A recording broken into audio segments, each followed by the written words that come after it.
My dear students, आज हम lecture number 48 में पिछले लेक्चर में क्वेश्चन कहा था उसको करने जा रहे हैं। क्वेश्चन क्या है? Let W be a primitive nth root of unity. तो हमें प्रूव करना है कि ये जो ग्रुप होगा, ये ग्रुप इसके आइसोमॉर्फिक होगा। ठीक है, ये हमारा टारगेट है। धीरे धीरे इस टारगेट को हम पूरा करेंगे। प्रूफ,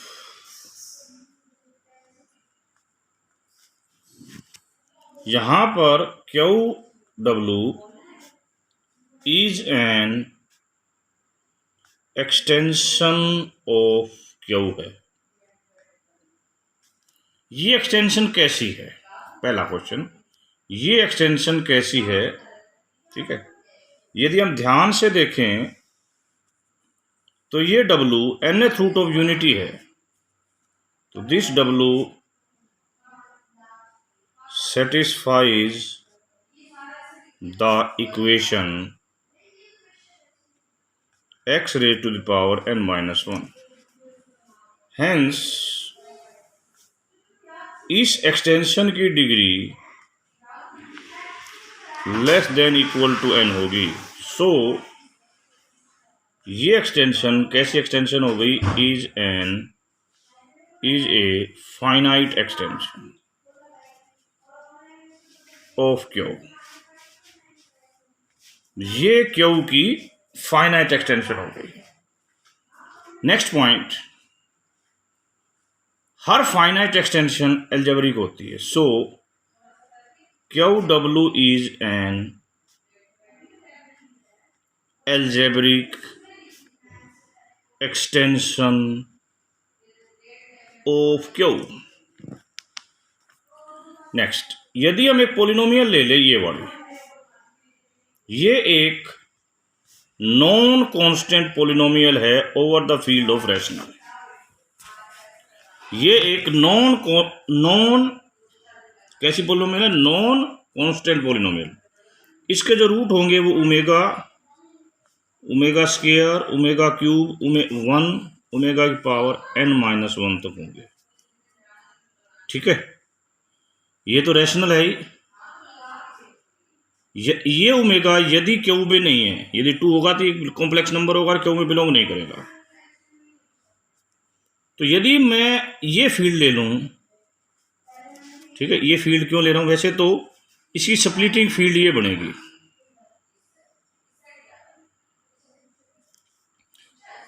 इस पोलिनोमियल की ये स्प्लिटिंग फील्ड बनेगी। और यदि मैं इसको सोल्व करूं तो वी गेट दिस। अल्टीमेटली हमारा आंसर क्या हुआ? Q ओमेगा इज ए, पहले तो थी फाइनाइट एक्सटेंशन ऑफ Q थी। अब हम ये कह सकते हैं QW is a minimal splitting field of this polynomial over Q। यदि मैं फाइनाइट की बजाय यहां पर एल्जेब्रिक ले लूं तो ये सारी चीजें हमारे को एक कंसेप्ट की तरफ ले जाती हैं कि यदि एक एल्जेब्रिक एक्सटेंशन किसी नॉन जीरो पोलिनोमियल की स्प्लिटिंग फील्ड होती है तो वो एल्जेब्रिक एक्सटेंशन नॉर्मल एक्सटेंशन बन जाती है। तो यहां पर Q omega is a finite normal extension. Finite तो हमने पहले ही कहा है, finite normal extension of Q। देखिए, आपने पहले इसको फाइनाइट एक्सटेंशन कहा, फिर एल्जेब्रिक एक्सटेंशन कहा, अब इसको आप नॉर्मल एक्सटेंशन कह रहे हैं। यहां पर जो Q है उसकी कैरेक्टरिस्टिक 0 है। ठीक है, इसका मतलब Q must be perfect field. Must be perfect field. और परफेक्ट फील्ड का फायदा क्या होता है, उससे जो भी एक्सटेंशन की जाएंगी दे आर ऑलवेज सेपरेबल। तो ये एक्सटेंशन ऑलवेज सेपरेबल होगी, ठीक है। यानी कि एक फील्ड जिसकी करेक्टरिस्टिक 0 है वो ऑलवेज परफेक्ट होगी, और परफेक्ट होने के बाद हम कहेंगे कि उसको जब हम एक्सटेंड करेंगे तो ऑलवेज क्या होगी, सेपरेबल। ये परफेक्ट का मीनिंग है। अब इस चीज का हमारे को क्या फायदा होने वाला है, उस फायदे पर आ रहा हूं। देखिए, जो यहां पर स्प्लिटिंग फील्ड लिया आपने, जिसका नाम लिखा क्यू ओमेगा, ठीक है जी। ये कैसी फील्ड है, सिंपल है ना, क्योंकि एक एलिमेंट से जनरेट है। फाइनाइट, सेपरेबल, तीनों प्रकार की एक्सटेंशन किससे है, क्यू से। एक बात। दूसरी बात, क्यू ओमेगा इज स्प्लिटिंग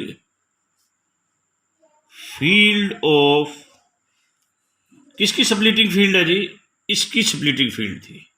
और भी दूसरी बात भी ले सकते हैं हम। ये स्प्लिटिंग फील्ड किसकी बनेगी, मैं उस वर्ड को लिख रहा हूं, ओमेगा ओवर एफ की भी स्प्लिटिंग फील्ड बनेगी, क्योंकि ओमेगा की जो मिनिमम पोलिनोमियल होगी उसके रूट इनमें से ही आएंगे, बाहर से नहीं आने वाले। तो this also becomes the splitting field of omega over F. Omega की स्प्लिटिंग फील्ड वैसे क्या बनेगी, ओमेगा की मिनिमल पोलिनोमियल क्या बनेगी, ये बनेगी भाई। इसके सारे रूट भी एक ओमेगा होगा, बाकी भी ओमेगा टाइप, ओमेगा की पावर्स होंगी। तो ओमेगा उन सब को जनरेट कर देगा, तो उसकी स्प्लिटिंग फील्ड भी यही आएगी। फिर सुन लो मैं वर्ड क्या बोल रहा हूं, ओमेगा की स्प्लिटिंग फील्ड ये आएगी जिसका एक रूट ओमेगा होगा, बाकी सारे रूट ओमेगा की पावर होंगे। तो ये कह देंगे कि इस पोलिनोमियल की जो स्प्लिटिंग फील्ड बनेगी वो भी यही बनेगी, ओवर क्यू। तो ये सारी बातें किस तरफ इशारा कर रही हैं, सिंपल, फाइनाइट, सेपरेबल, इसकी स्प्लिटिंग फील्ड भी है ये क्यू की। तो these all things coming toward the main thing, ये सारा तभी हो सकता है इफ एंड ओनली इफ, ये चीज जब ये एक्सटेंशन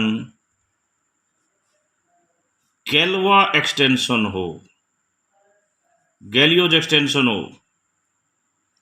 थोड़ी देर पहले एक सिंपल एक्सटेंशन थी ये, फिर फाइनाइट एक्सटेंशन हुई, फिर आपकी एल्जेब्रिक एक्सटेंशन हुई, फिर नॉर्मल एक्सटेंशन हुई, अब सेपरेबल एक्सटेंशन भी हो गई, और साथ साथ गैलवा एक्सटेंशन भी हो गई। गैलवा एक्सटेंशन होते ही फायदा क्या हो जाएगा, गैलवा एक्सटेंशन होते ही फायदा ये हो जाएगा कि जो ये ग्रुप है ना, जिसका नाम हम जी रखने जा रहे हैं, इसकी फिक्स फील्ड का नाम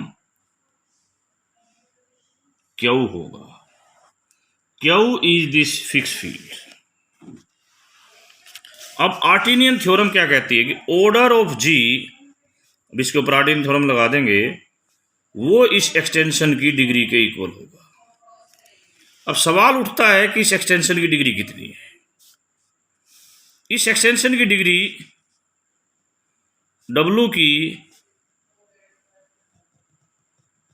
मिनिमल पोलिनोमियल की डिग्री पर डिपेंड करेगी, और जो कि डिग्री ऑफ फाई एन होगी।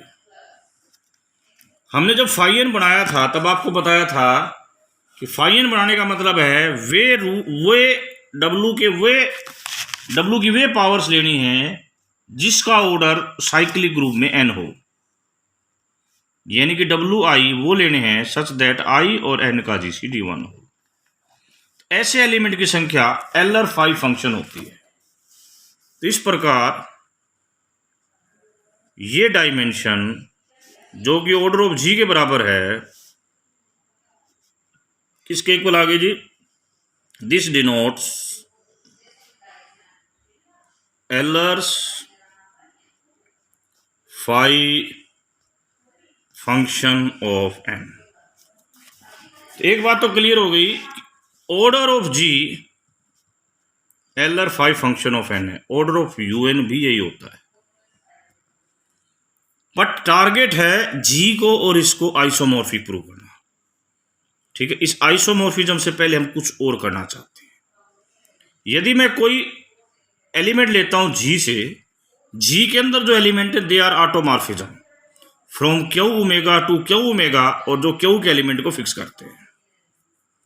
तो इसका मतलब मेनली तो ये ओमेगा को ट्रांसलेट करेगा। ओमेगा जो है वो एलिमेंट है जिसका जो है primitive nth root of unity, तो ये ट्रांसफर होके भी जाएगा तो primitive nth root of unity में जाएगा, और वो सारे nth प्रिमिटिव रूट ओमेगा की पावर आई है, जहां पर आई और एन का जीसीडी 1 होना चाहिए। ठीक है,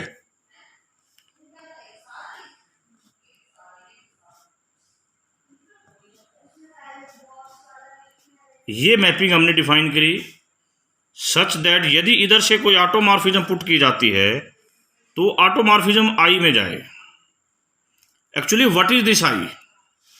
आई का मतलब है कि ये ऑटोमॉर्फिज्म ओमेगा को या अल्फा को अल्फा की पावर आई में भेजेगी, वो आई पावर है। ये सबसे पहले थीटा को हमने होमोमॉर्फिज्म प्रूव करना है।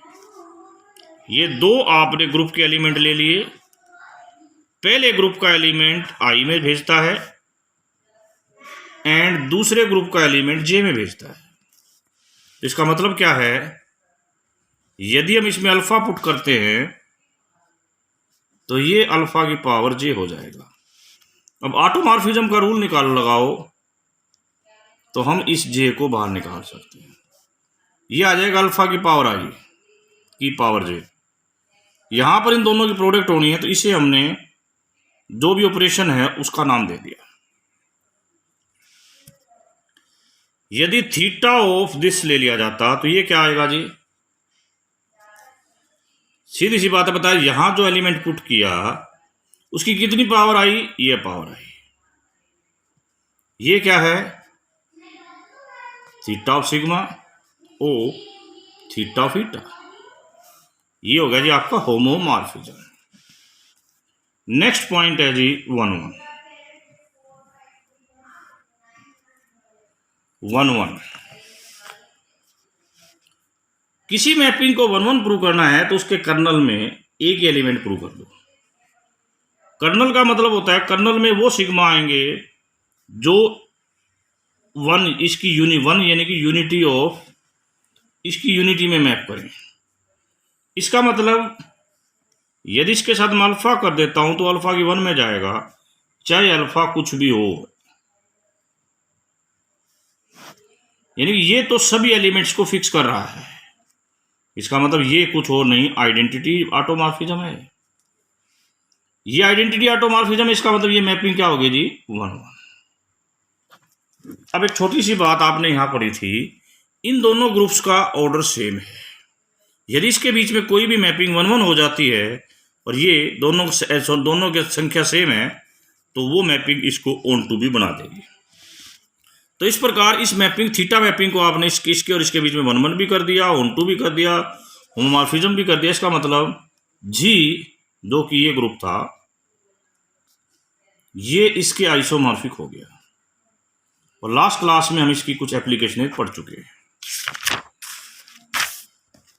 एक एप्लीकेशन आज हम पढ़ेंगे इसी क्लास में इसकी 5 8 निकालेंगे। पहले एक क्वेश्चन, दूसरा क्वेश्चन इसके टुकड़े करेंगे, तीसरा क्वेश्चन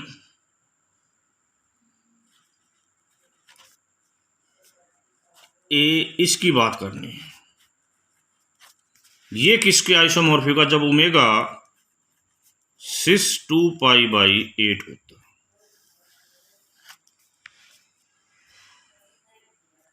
तीन क्वेश्चनों का हमने जिक्र करना है।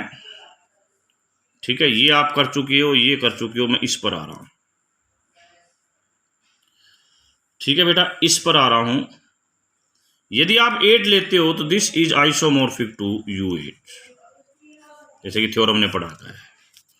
कल के मैंने आर्टिकल में लेक्चर में बताया भी था कि U2 इसके आइसोमॉर्फिक होता है, U4 इसके आइसोमॉर्फिक होता है, u ten to power n इसके आइसोमॉर्फिक होता है यदि n की value greater than equal to 3। तो यदि ये देखें तो this is isomorphic to Z2 plus Z2। ये बातें आपने खुद करनी है, मैंने इसको 8 लेके आपको प्रूव करा दिया। नाउ कुछ सिंपल क्वेश्चंस, ये मॉड्यूल खत्म होने वाला है।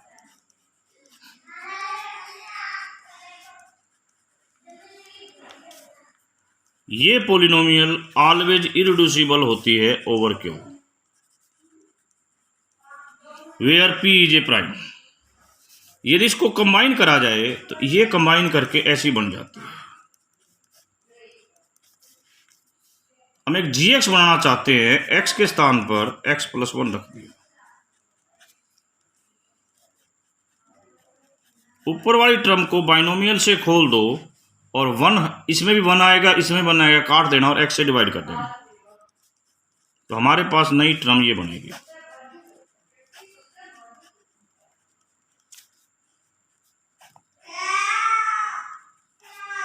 ठीक है बेटा, तो यहां पर इस टर्म को छोड़ के बाकी सारे कोफिशिएंट p से डिवाइड होते हैं और ये वाला कोफिशिएंट p से डिवाइड नहीं होता, तो आइंस्टीन क्राइटेरिया से ये प्रूव हो गया कि ये पॉलिनोमियल इररिड्यूसिबल है। यदि ये पॉलिनोमियल इररिड्यूसिबल है तो गारंटी है ये भी पॉलिनोमियल इररिड्यूसिबल होगी। Last question of the module, if d is a divisor of positive integer n, d is a divisor of positive integer n, 1 से बड़ा d, d से छोटा n या बराबर n, तो हमें प्रूव करना है कि ये चीज इसको डिवाइड करेगी बशर्ते कि ये डिफाइन हो। ये डिफाइन हो, x की पावर n-1 को हम ऐसे लिख सकते हैं, दोनों तरफ मल्टीप्लाई कर दिया, दोनों तरफ डिवाइड कर दिया। ठीक है, हमें पता है कि इसको phi nx डिवाइड करता है। यदि मैं इसका और इसका GCD1 प्रूव कर दूं तो क्लियर हो जाएगा, ये जाके इसको डिवाइड करेगा। यदि मैं इसका और इसका GCD1 प्रूव कर दूं तो ये प्रूव हो जाएगा, ये इसको डिवाइड करेगा। d आपका n को डिवाइड करता है और d is not equal to n, proper divisor है। d n को डिवाइड करता है और d is not equal to n। The roots of this, जो इस पॉलिनोमियल के रूट होंगे उनका वो जनरेटर होंगे cyclic group of order n के। They are generator of cyclic group of order n। जबकि इस पॉलिनोमियल के जो रूट होंगे,